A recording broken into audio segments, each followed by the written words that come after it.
Fi yaumi Asyura ashrun tattasil bihasnatadi walaha fadlun nukil sumsalisil zur'a liman udwak tahil roksal yatim mimsah tasodak wagatasil. Jangan kebanteran, santai aja ibu.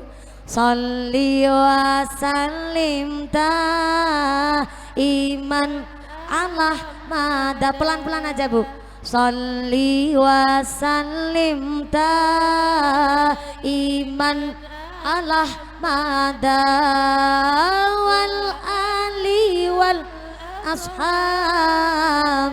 man qad wahada wal ali wal ashabi man qad wahada wasi'alal iyali qallim dhufra wasuratal ikhlasi qul alfa marra wasi'anal iyali qallim dhufra wasuratal ikhlasi qul alfa marra salli wa sallim iman. Sambil doa yang baik-baik ngasih sodakohnya, jangan banter-banter, pelan-pelan aja ibu. Mada wal ali wal bimang qad wahada wal ali wal ashabi man wulan sura umat Islam lakonono kautaman cacahe rolas perkara poso salat silaturahmi sawan ulama adus nganggo celak lan tilik wong lara irfa sholli wa sallim iman Allah mada sholli wa sallim iman Allah mada wal ali wal ashabi man qad wahada wal ali wal ashabi man qad wahada ngusap sirah bocah yatim sodakoh masak enak mayorake keluarga ngetok kuku aja diingu tawa-tawa surah ikhlas kaping 1000 padha diwaca irfa sholli iman Allah mada sholli iman Allah mada wal ali wal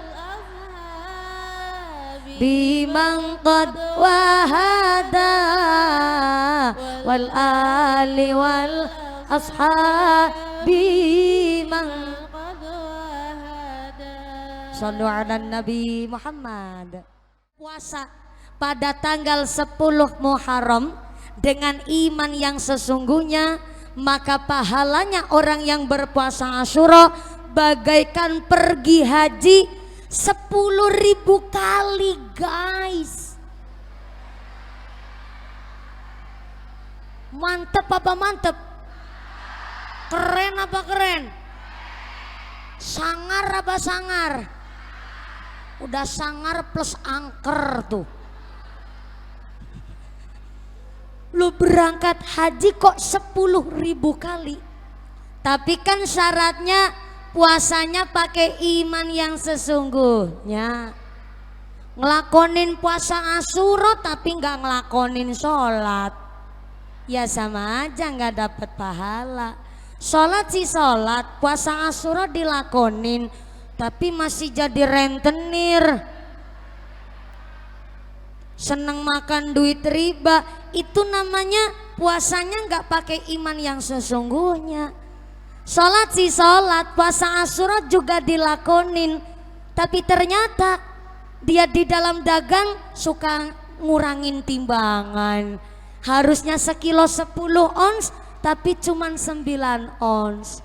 Ada di sini pedagang mau begitu?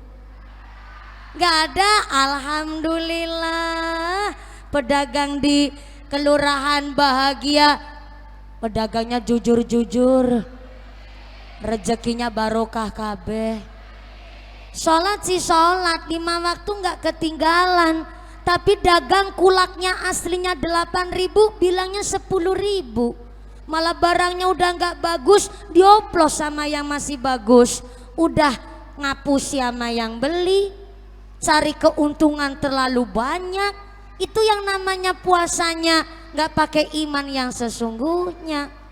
Repote dadi pedagang, sholatnya digawe gampang, apalagi dagangannya laris, belum sholat ngakunya. Kok bisa bahasa Jawa sampean?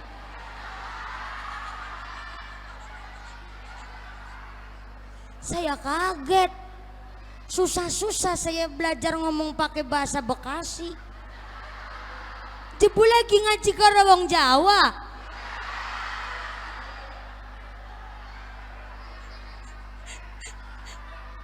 Sebagian besar orang Jawa. Ya udah biar nggak kaget sholawatan dulu. Salatullah salamullah ala toha Rasulillah. Salatullah ala Yasin Habibillah. Repote dadi bakul, ngomong salah ngakune apa maning dagangane laris, pelem kecut ngakune manis. Salatullah salamullah ala toha Rasulillah. Salatullah salamullah ala Yasin Habibillah. Repote jadi pak lurah, sholatnya sakwayah, apalagi waktune rapat, sholatnya diloncat-loncat. Salatullah salamullah ala toha Rasulillah. Salatullah salamullah ala Yasin Habibillah. Sallu ala Nabi Muhammad. Allahumma shalli wa sallim alaihi. Pak Lurah datang apa enggak nih? Oh enggak datang, ya aman. Maka mohon izin pangapunten Pak Kiai, Pak Ustadz. Tadi kami sudah koordinasi dengan panitia. Kepengajiannya ini kan aslinya di halaman masjid. Kenapa? Yang pertama pasti Pak Kiai, para masyayikh kita sudah ngasih pengarahan. Ngaji di dalam masjid apalagi pengajian akbar itu agak ngemban resiko yang besar. Di antaranya dari adab kita harus dijaga. Makanya saya ngomong dari tadi hati-hati, nggak terlalu centil kayak biasanya. Soalnya di dalam masjid Bu.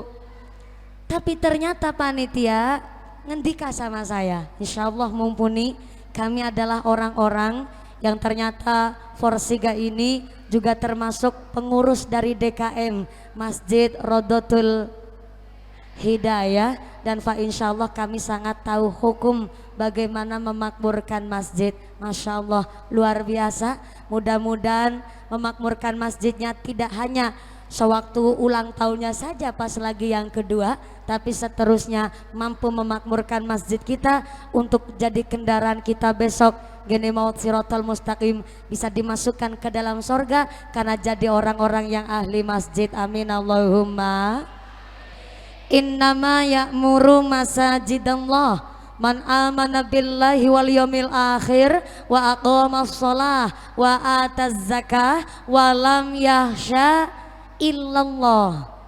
Ternyata orang yang memakmurkan masjid adalah orang yang beriman kepada Allah, iman kepada hari akhir, ngelakonin sholat, menunaikan zakat, dan yang terpenting walam yahsya illallah, tidak takut kepada apapun kecuali takutnya hanya kepada Gusti. Ternyata dalam surat At-Taubah ayat 18 ini sudah dijelaskan bahwa ternyata yang memakmurkan masjid dibagi dua. Yang pertama memakmurkan sewaktu membangun, yang kedua memakmurkan ketika mengisinya. Kenapa kok membangun masjid termasuk orang-orang yang memakmurkan? Karena seluruh elemen masyarakat ketika dibangunnya masjid semuanya ikut berjuang. Di antaranya memakmurkan dengan cara memberikan donasi, yang punya duit, yang punya materi, supaya ikut serta memakmurkan masjid.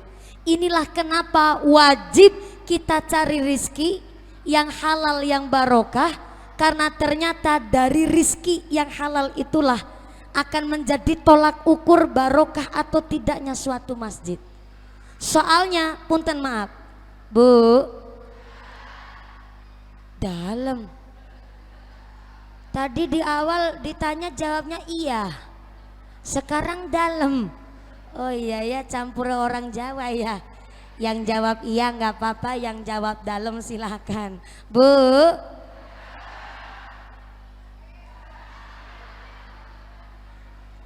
jawabnya ganti dalam semua. Punten saya tanya, sodakoh sae apa enggak? Bagus enggak? Sodakoh itu baik, tapi kok ternyata sodakohnya duitnya dari hasil duit nyolong, itu ibarat orang berwudu tapi pakai air kencing. Kira-kira wudhunya sah apa enggak? Nah, sodakoh sebegitu pentingnya harus dari rizki yang halal. Sampai kok dari rezeki yang haram itu enggak jadi barokah barang sodakohnya. Maka haram itu dibagi dua, ada haram li dzatihi, ada haram li ghairihi. Haram li dzatihi itu haram dari asalnya. Contoh maaf, daging babi, maaf, daging anjing, punten, itu namanya haram dari asalnya.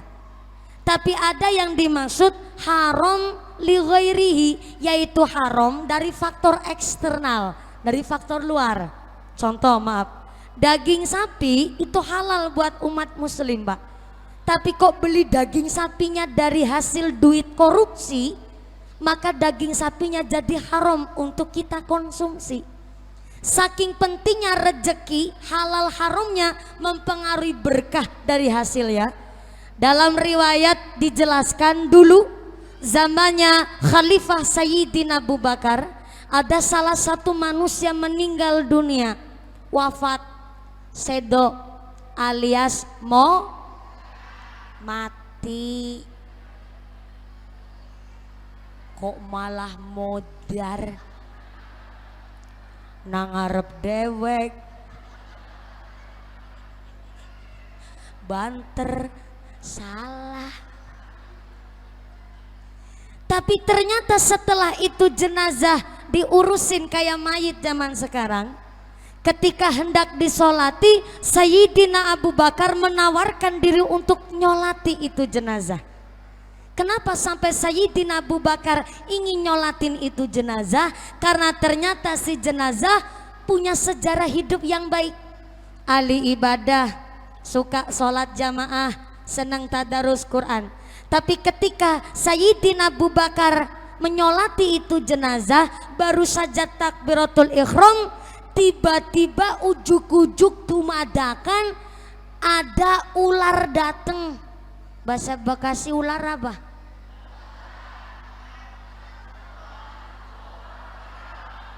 Ulo. Gimana ceritanya Bekasi nyebut ular jadi ulo? Oh, Bekasi cabang Jawa Tengah. Ulo. Orang Cilacap nyebutnya ula. Tetangga deket ini nyebutnya ula. Ketika Sayyidina Abu Bakar nyolatin itu jenazah, tiba-tiba ada ular datang. Kemudian ularnya, punten maaf, langsung ngegigit anunya.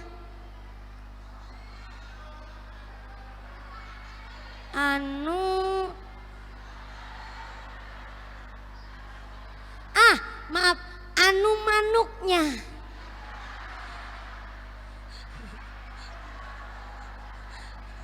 Saya ngomongnya nggak enak, tapi itu keterangan di kitab begitu. Saya ngomong nih nggak cuman sekedar lewat internet, nggak bisa. Saya harus mondok terlebih dahulu. Walaupun udah mondok, saya ngaji pun saya punya seorang guru. Supaya apa? Ngajinya punya dasar. Ini dasarnya memang di riwayat diceritakan begitu. Kalau manuk terlalu kasar, selain maaf kata manuk yang lain apa ya? Biar nggak terlalu vulgar, burung.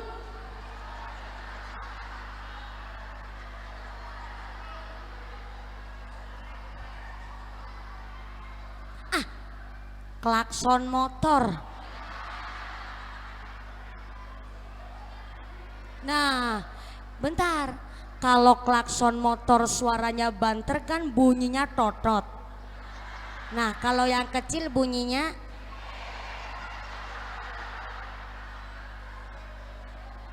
berarti antara ngucap manuk sama klakson motor lebih halus ngucap manuk ketimbang klakson motor.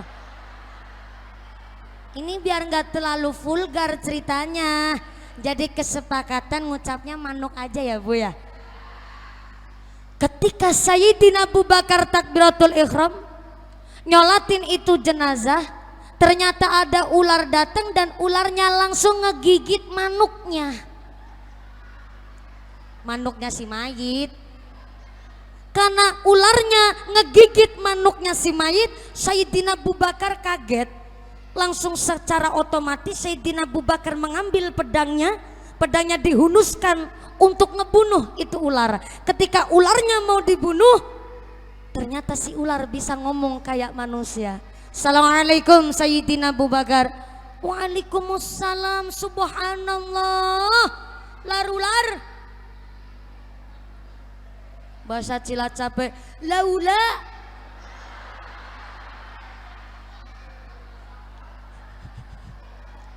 Kok kamu bisa ngomong kayak manusia? Iya, sebab saya ula, bukan sembarang ula. Saya ula utusannya Gusti Allah. Tolong saya jangan dibunuh, karena saya ini hanya utusannya Allah. Begitu kata si ular. Akhirnya pedangnya Sayyidina Abu Bakar ditempatkan ke tempat semula. Kemudian Sayyidina Abu Bakar ngobrol sama ular itu. Laula, aku njaluk ngapura. Tadi spontan sampean mau saya bunuh karena sampean ini aneh, datang-datang langsung ngegigit manuknya si mayit. Emangnya ini manuknya mayit salah apa sama sampean? Kok kenapa yang digigit harus manuknya? Kenapa bukan lehernya? Kenapa bukan jempolnya? Kenapa bukan wetengnya?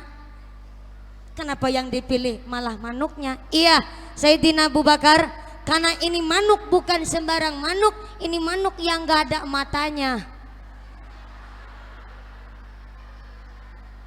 Saya nerangin udah jelas banget tuh. Memang betul ini mayit waktu hidupnya ahli ibadah. Sholatnya nggak pernah ketinggalan, bahkan dia ahli jamaah, suka tadarus Quran. Tapi saya diutus oleh Allah supaya ngegigit ini manuknya si mayit, karena mayit ini waktu lagi hidupnya, maaf, kalau pipis ceboknya ora bersih. Kok sampai sebegitunya ya Bu ya? Padahal ahli ibadah, cuman gara-gara hal sepele mapunten, pipis ceboknya nggak bersih aja, sampai manuknya digigit ula. Karena ternyata innallaha yuhibbut tawwabina wa yuhibbul mutatahhirin.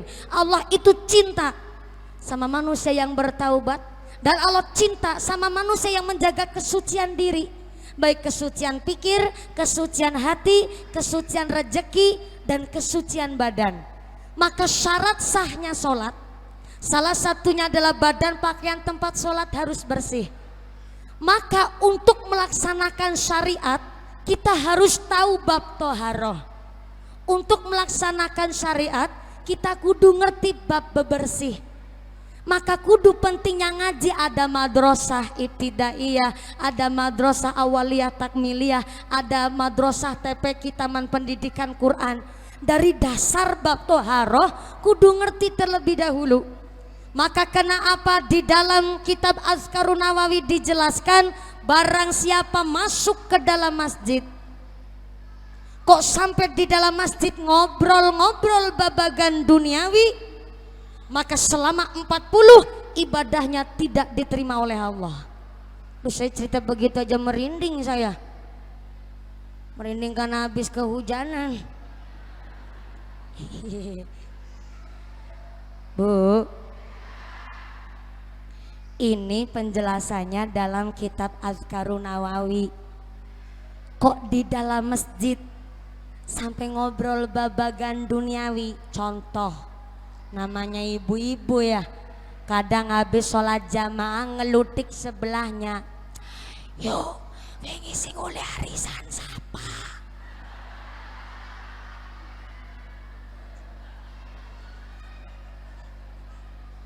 Itu termasuk ngobrol babagan duniawi.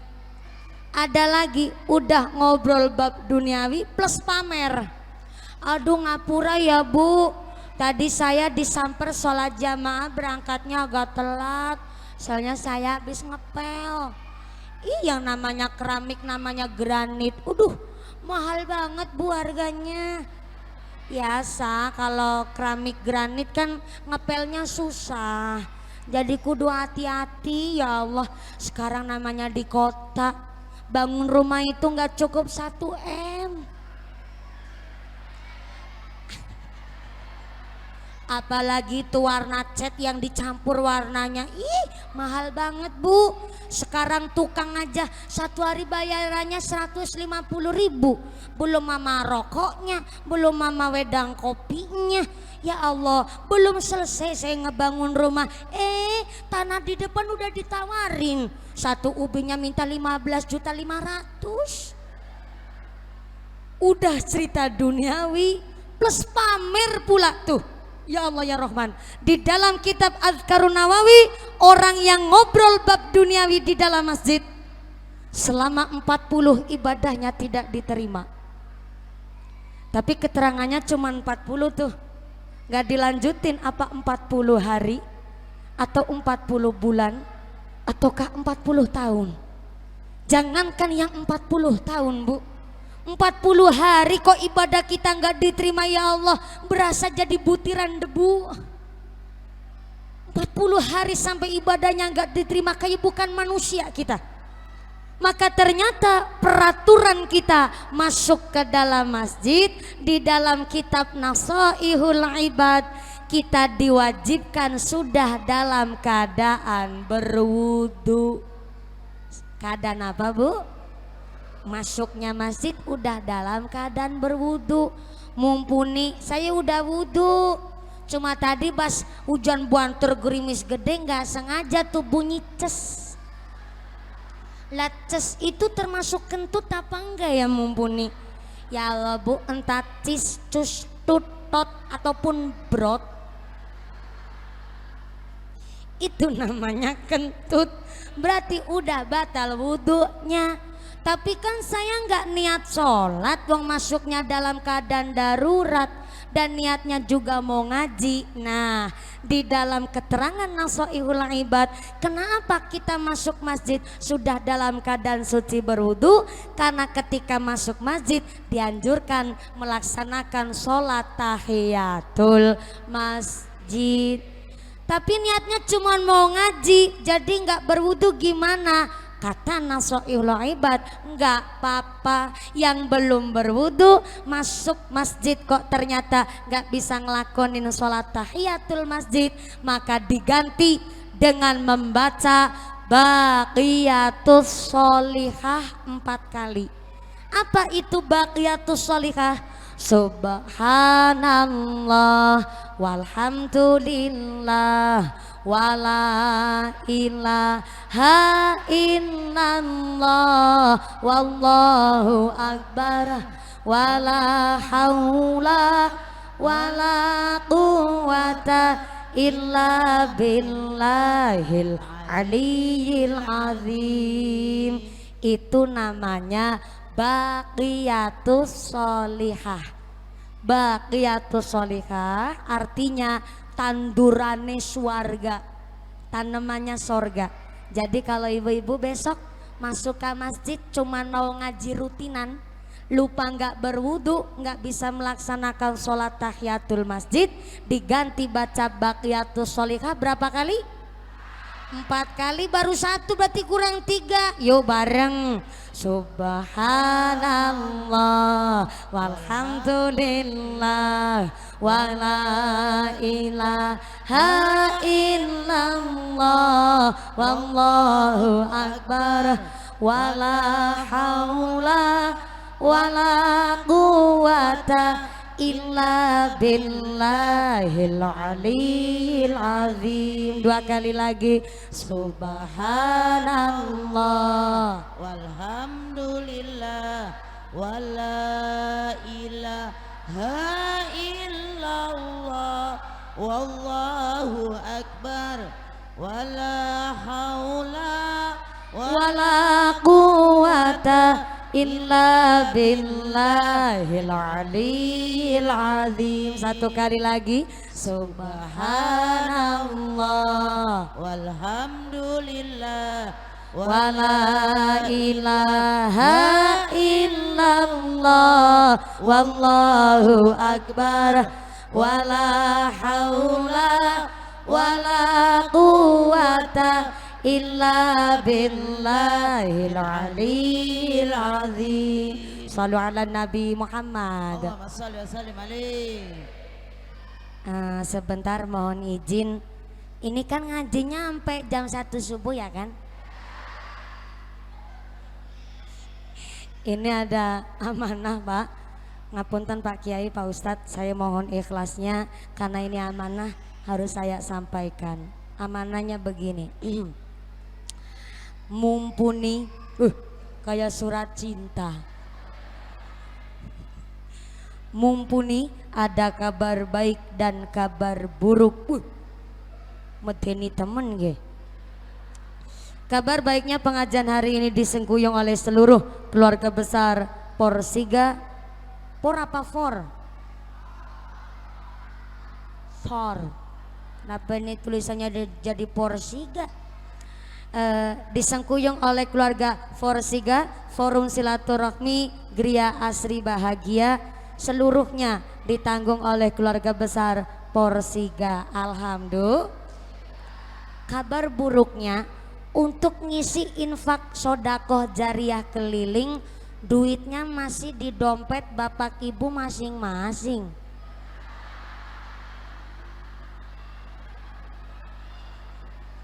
Allah Karim.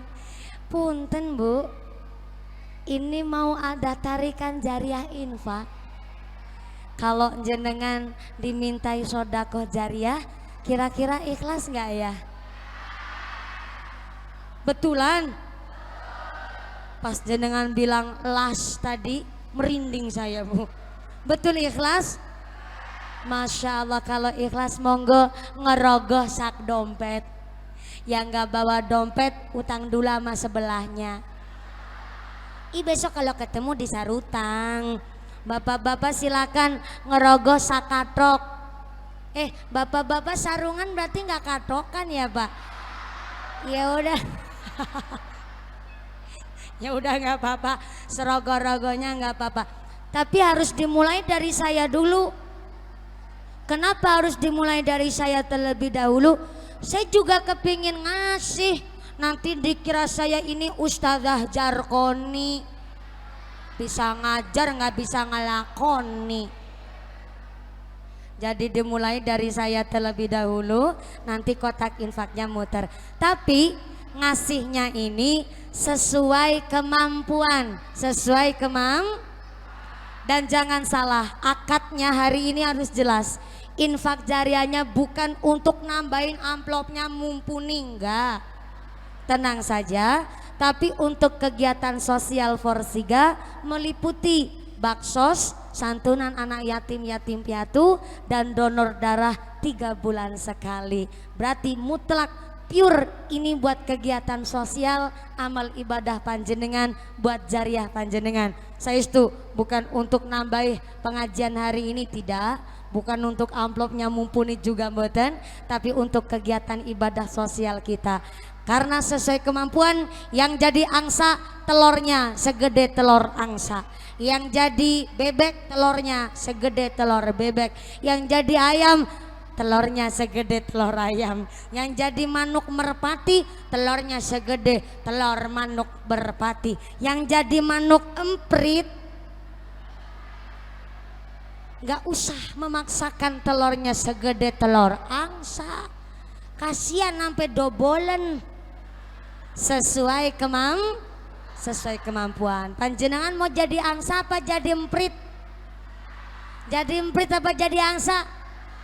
Jadi angsa, mentalnya orang kelurahan bahagia, mentalnya orang sugih-sugih semua.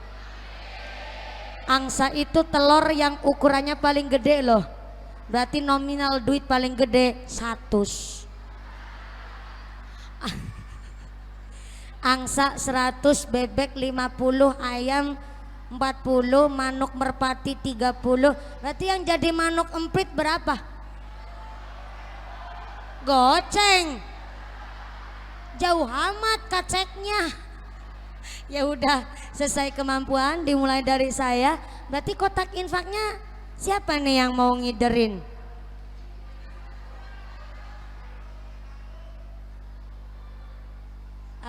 Asisten saya yang pegang, karena kalau saya ngesaki duit nanti dela-dela beli pentolan Bu, ada baku liwat dela-dela beli. Jadi bentar ya, kotak infaknya sambil muter kita baca sholawat muharram ya Bu ya. Mangga saikhlas panjenengan, mudah-mudahan santum li anfusikum, nandur amal yang baik pasti akan panen yang baik. Allahumma fi yaumi asyura asrun tattasil bihasnata diwalaha fadlun nukil sumsalisil zur'a liman udwak tahil roksal yatim mimsah tasodak wagatasil. Jangan kebanteran, santai aja Ibu. Sholli wa sallim iman Allah mada, pelan-pelan aja Bu.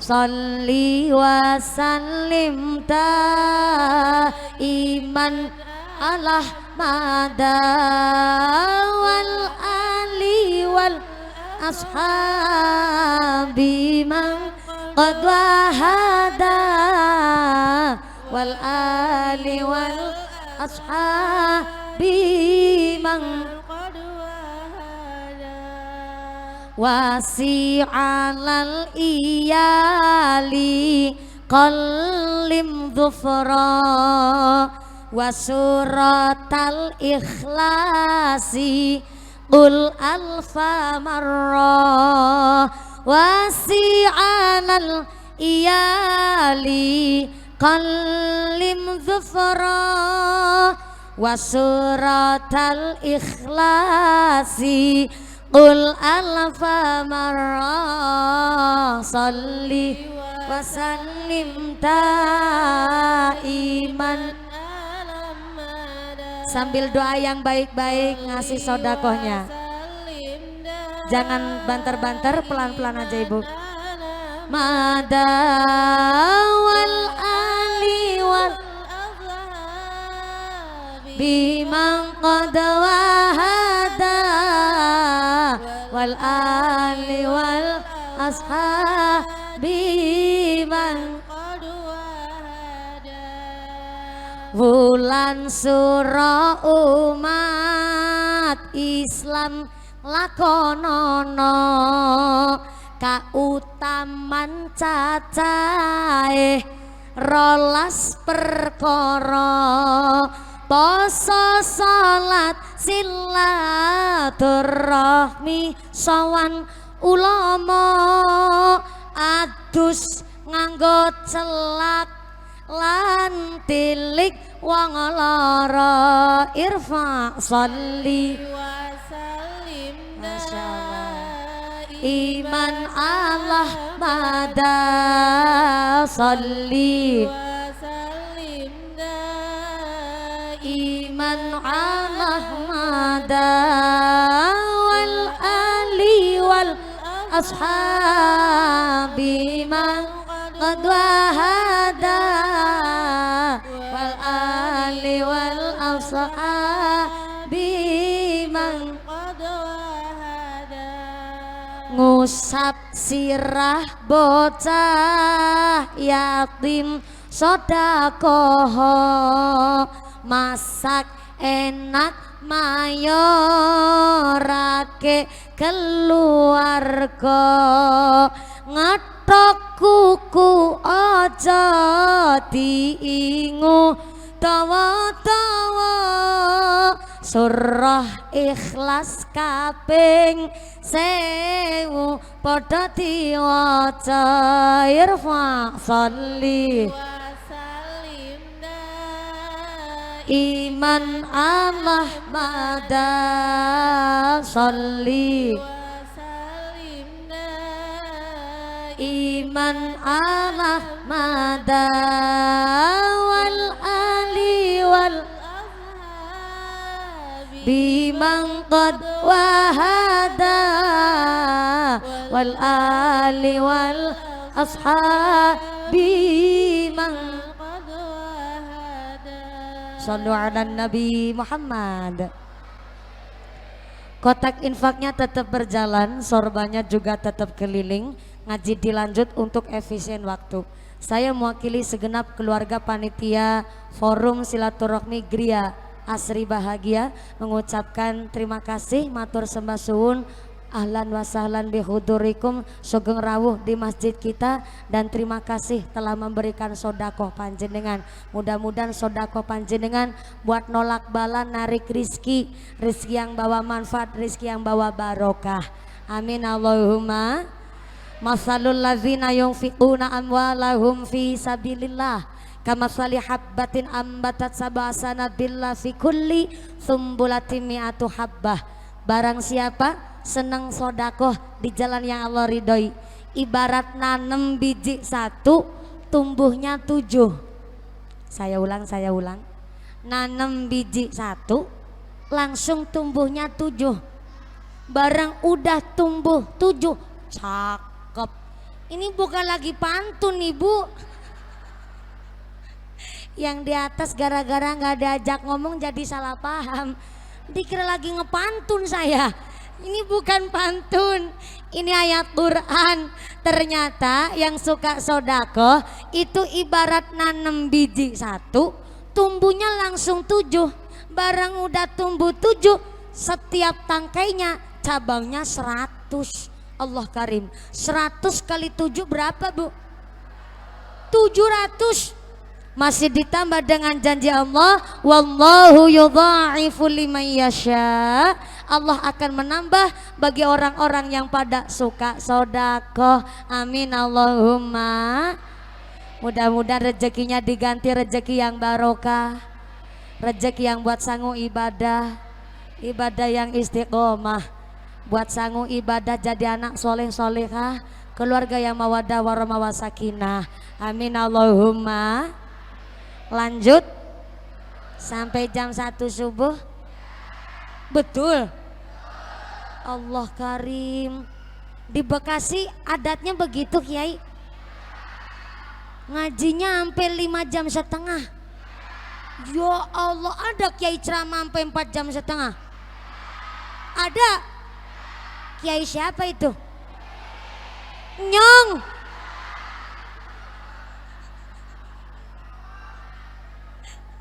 Jadi keluar nyongnya itu.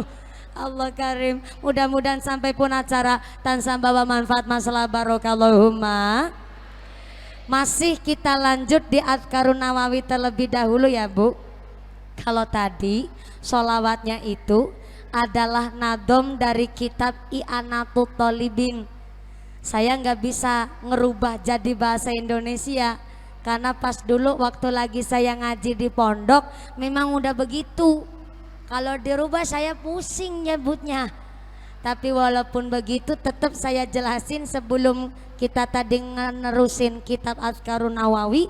Ternyata bahwa Kanjeng Nabi ngendikaaken amaliyah kita di bulan Muharram banyak.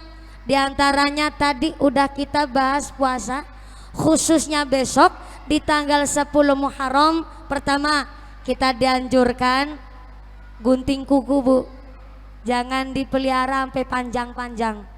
Maka dari sunnah Kanjeng Nabi, khamsun minal fitrati, sunnah kebersihan Nabi ada 5 perkara. Pertama, berkhitan, motong kulit kulub. Yang kedua, maaf, al istidadu, memotong bulu kemaluan, mohon maaf. Yang ketiga, memotong kumis. Yang keempat, memotong kuku. Dan yang kelima, memotong bulu ketiak. Sampai maaf, bulu ketiak aja diperhatiin nama agama Islam. Sedetail itu besti.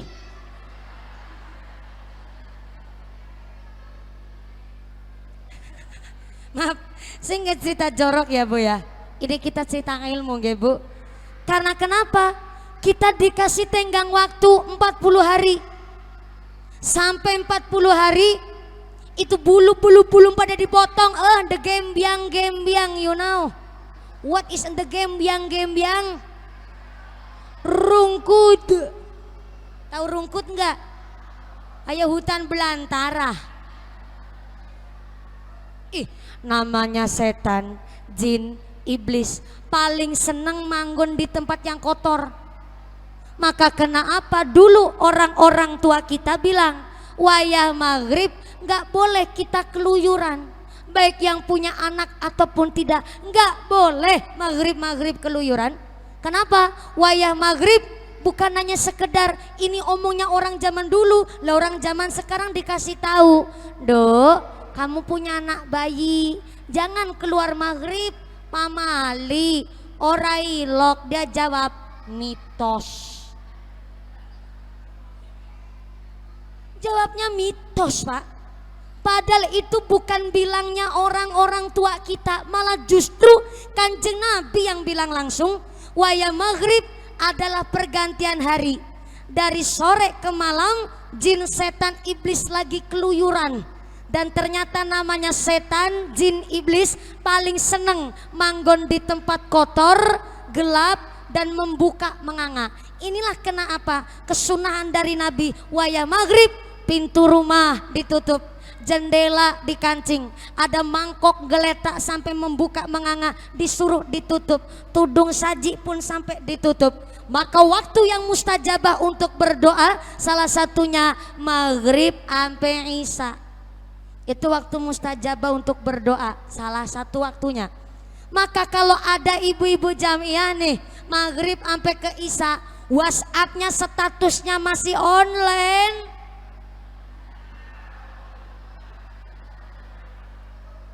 ketara nggak ibadah nih. Kenapa kok wayah maghrib sampai isya waktu mustajabah untuk berdoa? Karena Kanjeng Nabi mengatakan maghrib sampai isya adalah gantinya qiyamul lail. Artinya mbok sampai pas malam kita lupa kebablasan gak sholat tahajud, maka sudah kita nabung wayah maghrib ke isyanya. Inilah kenapa kalau di pondok pesantren, di rumah kiai sepuh, bahasa santri nyebutnya di dalamnya abah, itu wayah maghrib sampai isya tidak menerima tamu, sampai ada tulisan. Karena wayah maghrib sampai isya waktu mustajabah untuk berdoa. Masya Allah, sampai sedetail itu agama Islam ngatur hidup kita. Dari jalan ada ilmunya, sampai mapunten masuk kamar mandi saja ada doanya, dari tidur ke tidur lagi ada aturannya. Kenapa kita ada aturan? Karena supaya kita hidupnya teratur. Kenapa kita kok banyak aturannya? Karena kita banyak maunya. Karena banyak maunya itulah ada aturan supaya teratur hidup kita. Maka sampai masuk masjid saja ada adabnya. Maka masih di dalam kitab Azkarun Nawawi, barang siapa masuk ke dalam masjid kok sampai nyanyi-nyanyi babagan duniawi. Contoh nyanyi babagan duniawi itu ya lagunya Mahalini, apal kabeh ibunya. Lagunya siapa lagi, Happy Asmara umpamanya, itu yang nggak boleh. Tapi kalau puji-pujian itu adalah zikir solawat antara adzan sampai iqomah, itu dianjurkan malah. Atau dibaan, marhabanan, mahalul qiyam di dalam masjid itu boleh. Yang nggak boleh itu nyanyi-nyanyi babagan duniawi, dilarang. Kenapa? Sampai di dalam masjid nyanyi-nyanyi babagan duniawi, maka maaf punten, Allah akan nyobek mulutnya. Karena di dalam masjid omongannya jauh udah nggak terjaga, mulutnya disobek-sobek sama Gusti Allah. Senang memfitnah tetangga, itu gara-gara udah sobek mulutnya. Ngerasanin tetangga, ngegosip, sampai berangkat ngaji nggak kerasa, ngelutik-ngelutik sebelah. Yuk, delang sebelah. Mangkat ngaji gelang selengan dipakai semua ya. Tume tangannya gelangan, bentar-bentar garuk-garuk mulu. Yang belakang terus bilang, gak usah heran, biasa orang kaya baru. Sebelah ngelutik aja seru-seru. Aku tadi melu kerungu. Itu sih buat tangannya bekaro gelang, anu bukan emas asli.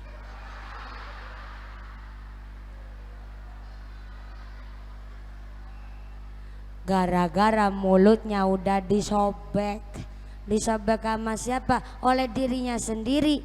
Gara-gara di masjid saja omongannya udah gak kejaga, keluar masjid adabnya pun gak sesuai. Soalnya apa? Udah gak bisa ngejaga. Bapak-bapak sambil ngebatin, mumpuni. Baru juga saya belajar sholat jamaah udah ditakut-takutin begitu. Ini lagi gak nakut-nakutin Pak. Artinya bahwa di dalam kitab Azkarun Nawawi memberikan pengarahan, masuk masjid aja adabnya terjaga. Berarti keluar dari masjid kan bekasnya masih ada. Sampai-sampai masuk masjid, bangun masjidnya saja ada ilmunya. Nih masjid kita Rodotul Hidayah, ini masjid yang betul-betul sesuai dengan anjuran. Pertama, terasnya, serambiknya itu lebar.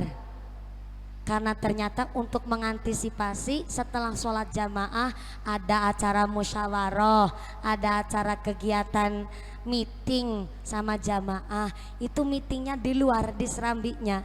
Inilah kenapa yang mendominasi masjid musola langgar di Pulau Jawa, Jakarta, Bekasi kan termasuk Pulau Jawa.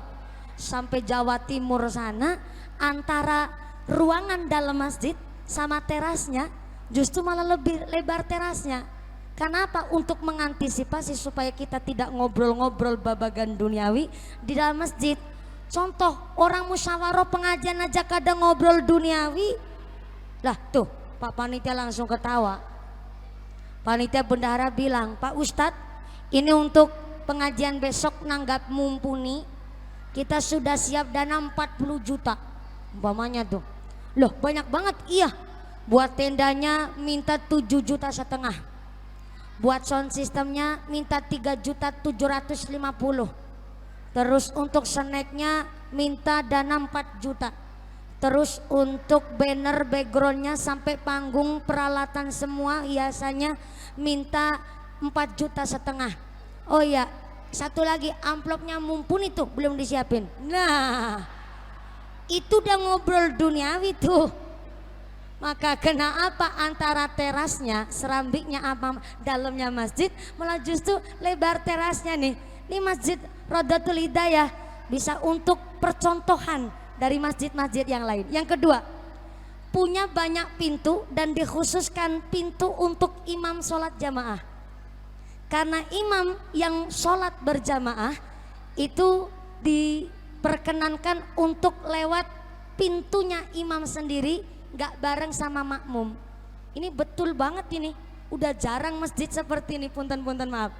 Berarti ini Masjid Rodatul Hidayah dulu dibangunnya saja berdasarkan ilmu dari para masyayikh kita, dibimbing langsung dengan ilmu yang luar biasa. Masya Allah, bersyukur Bu, kita punya para kiai yang memegang teguh syariat dan alhamdulillah memberikan contoh yang baik.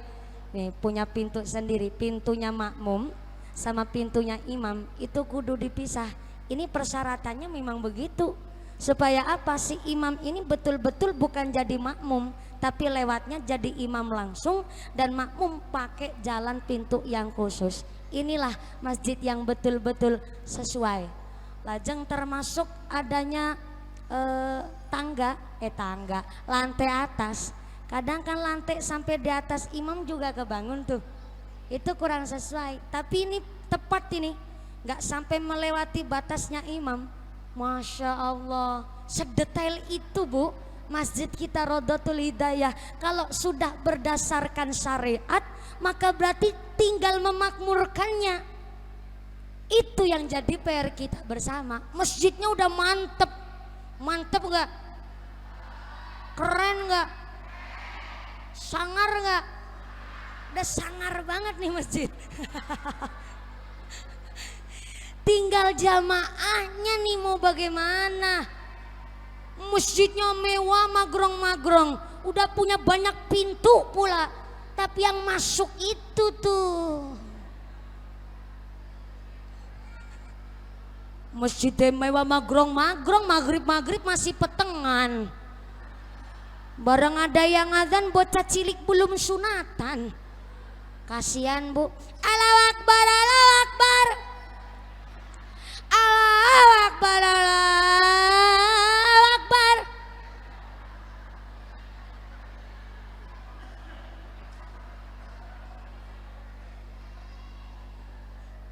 Bareng bukan bocah yang azan, waya subuh yang azan Mbah Kakung.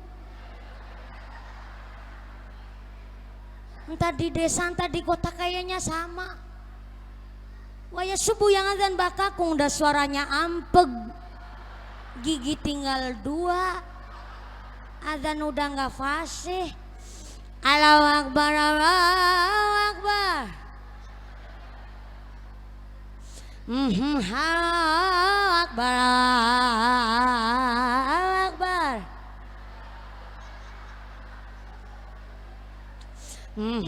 As-salatu khairum minan naum. Sholat itu lebih baik ketimbang tidur. Ya Allah, ternyata jarang yang berangkat. Sampai Mbak Kakung habis azan tengok kanan, tengok kiri. Kok masih sepi ya? Akhirnya sambil puji-pujian tuh. Hayo sholat jamaah,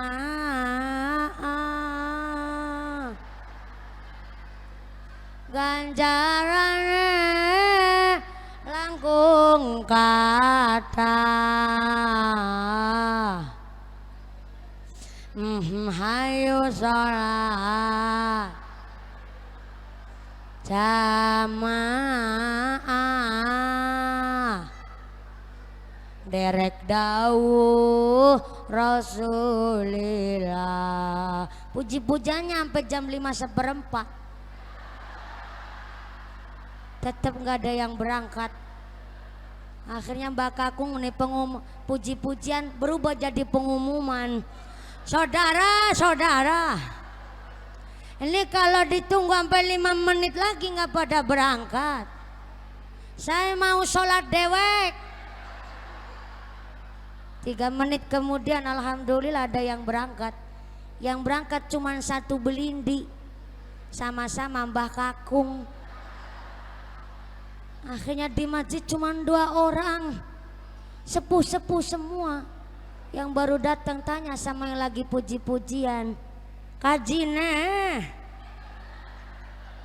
ini masjid sepi banget ya, anu nang apa ya Pak Kaji? Wala kena domong ini masjid mung duwe ke aku karo sampean. Lah terus ini mau bagaimana Pak Kaji? Gak usah dipikir, gampang esuk masjidnya didol bae. Tapi bukan masjid sini, masjid sono, ngisor langit ado.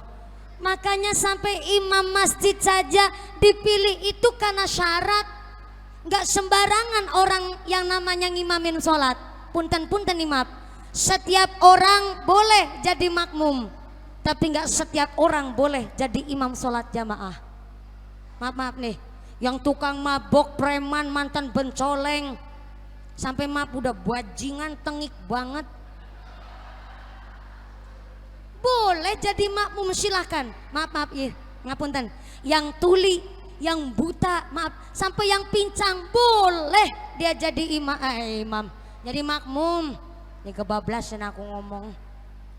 Boleh jadi makmum, tapi nggak setiap orang boleh jadi imam. Contoh nih, ada makmum yang fasih, tidak boleh dia bermakmum kepada imam yang celo. What is a celo? Cadel. Lupa saya bahasa Indonesianya apa. Cedal.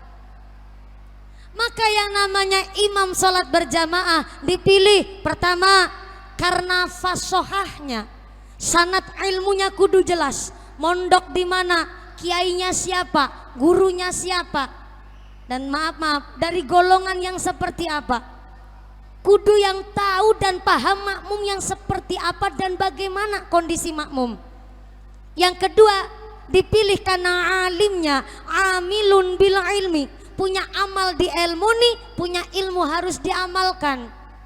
Ngabdi dia mondok pesantren lama di pesantren, tapi ternyata punya ilmu, dia nggak mau ngabdi, punya ilmunya cuman digeletakan saja. Digeletakan itu dijorkan.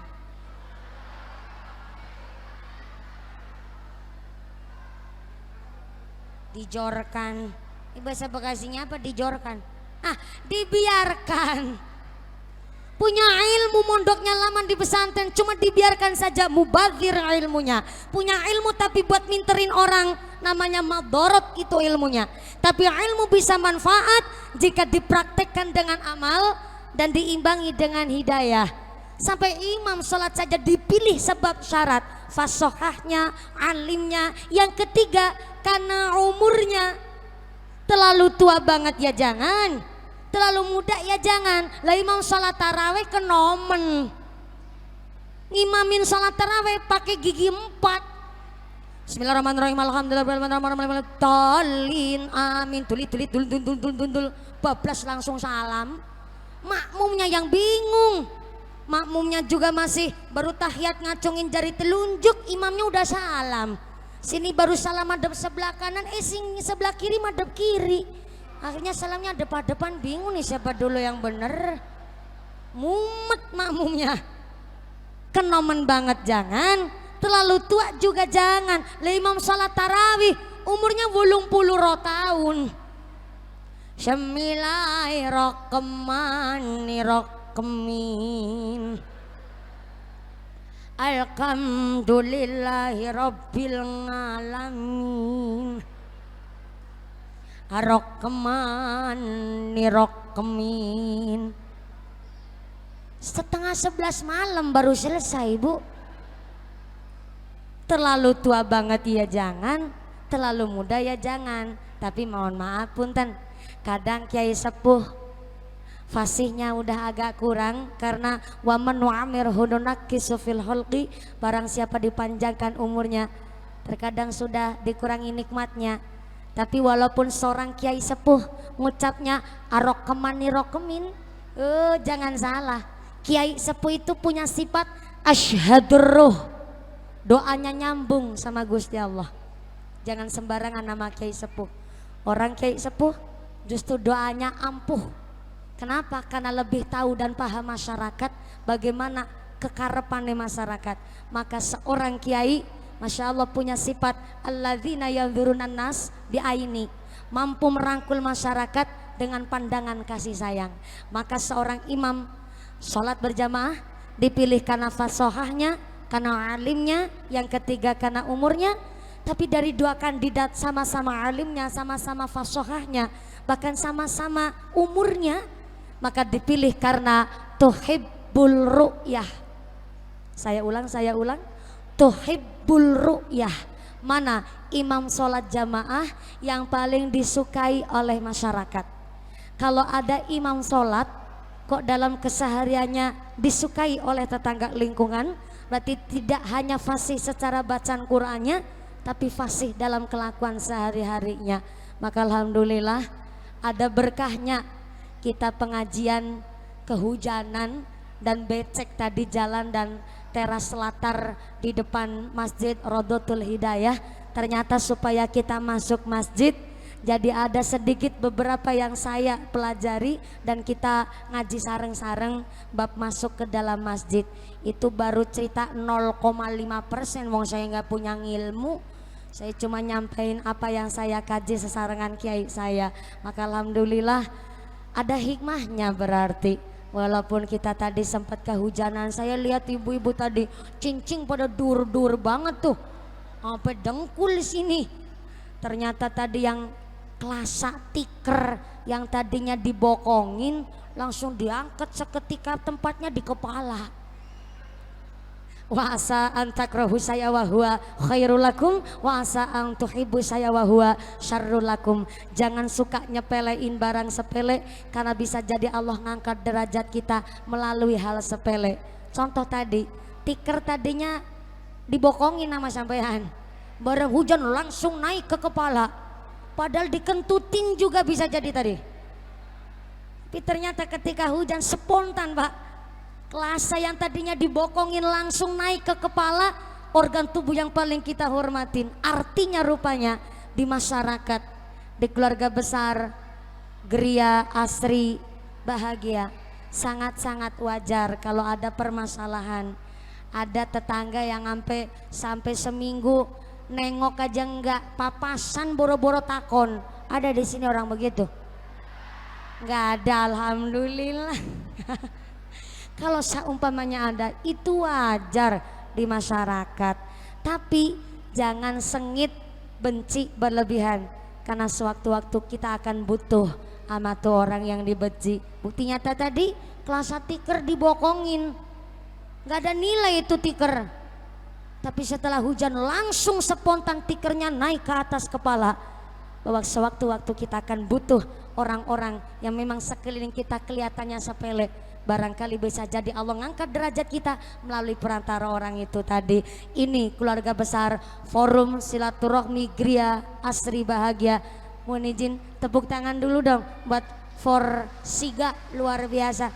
Yang keprok utangnya lunas kabeh, yang aminya banter ketara utangnya akeh. Moga-moga rezekinya yang barokah, amin Allahumma. Mohon izin Bu, kalau ngaji nyampe jam 1 subuh saya yang kerepotan. Soalnya besok pagi kan kita sholat subuh. Plus sebelum sholat subuh mau sahur enggak nih? Mau sahur? Emang udah pada nyarutang kodok Ramadan?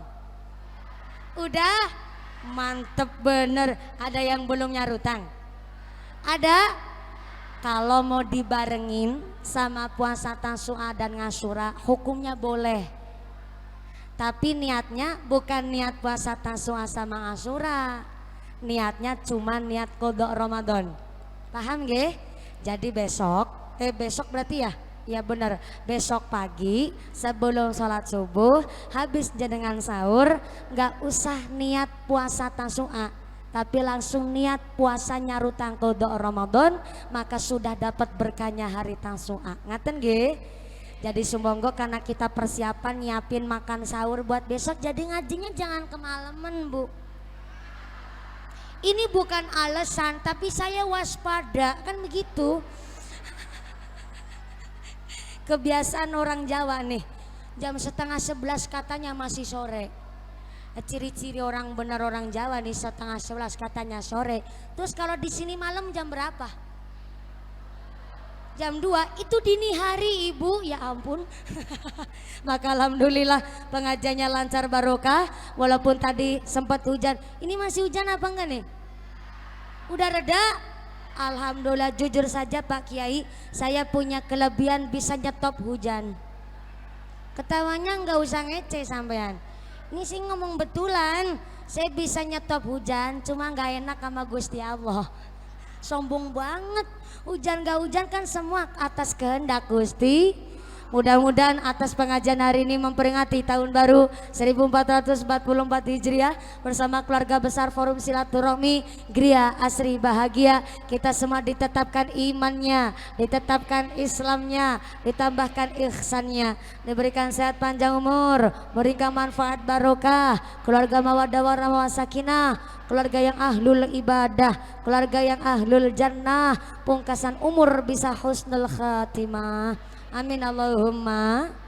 Saya harap 2-3 menit kita akan hikmat mengaminkan doa yang nanti akan dipimpin langsung oleh Pak Kiai. Saya tidak mampu dan memang belum diberikan ijazah oleh Kiai saya untuk memimpin doa. Yang pertama seorang perempuan, yang kedua masih bocah, yang ketiga belum nikah. Belum nikah itu doanya belum kabul Ibu. Jadi memang belum dapat izin dari kiai kami. Walaupun udah diapalin tuh doa, tetap namanya santri tabarukan, ngalap barokah sama kiai-kiai. Sebenarnya saya ceramah begini betul-betul kurang santun dan kurang sopan. Kenapa? Bocah ngomongi wong tua. Ini udah nggak pakai adab sebenarnya. Tapi saya nggak ada niatan ceramah sama panjenengan. Tapi niat kita ngaji bareng-bareng. Ngaten nggih Bu? Maka silakan. Oh enggak bisa semuanya ya. Nanti doakan dipimpin langsung oleh Pak Kiai. Untuk rasa ta'dim kita mohon mengharap ziyadah doa wasilah dari para masyayikh kita. Yang pertama kita mengucapkan banyak terima kasih keluarga besar dari Forum Silaturahmi Gria Asri Bahagia dan keluarga besar masyarakat Kelurahan Bahagia dan keluarga besar masyarakat muslimin muslimat di Kelurahan Bahagia. Sesampune doa mudah-mudahan panjenengan kondur dengan tidak ada halangan suatu apa bisa bertemu lagi di lain majelis. Dari saya sekian terlebih dahulu, segala kekurangan mohon maaf, atas segala kekhilafan kita mohon maaf yang sebesar-besarnya. Usyukum wa nafsi bitaqwallah. Wassalamualaikum warahmatullahi wabarakatuh.